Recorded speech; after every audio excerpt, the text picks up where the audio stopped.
Uvejs El Karani, një histori besimi dhe devotshmërie. A e dini se kush ishte Uvejs El Karani, ai njeri i panjohur në tokë, por i njohur në qiell? Le të zbulojmë së bashku mësimet e kësaj figure frymëzuese. Uvejsi, një besimtar i thellë nga Jemeni, mishëronte devotshmërinë. Ai kujdesej për nënën e tij të sëmur, duke e vënë atë mbi dëshirën për të takuar të dërguarin e Zotit. Ky është një mësim i fuqishëm për prindërit dhe të rinj, bindja ndaj prindërve është një vepër e madhe. Uvejsi udhëtoi drejt Medinës, por u kthye menjëherë për të mbajtur fjalën e dhënë nënës. Ky akt i thjesht flet për një besim të pastër dhe një zemër të sinqertë.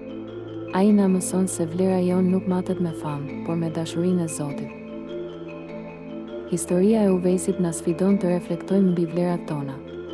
A jemi më të shqetësuar për famën toksore apo për dashurinë e Zotit?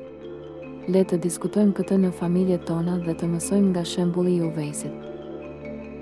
Historia e Uvejs El Karanit është një dritë udhëzuese për besimtarët, prindërit, të rinj dhe studentët.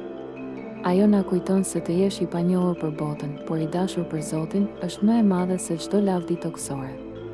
Ndaj, le të përpiqemi të ndjekim rrugën e tij të devotshmërisë dhe besimit. Ndani këtë histori me të tjerët dhe diskutoni mësimet e saj në familjet tuaja.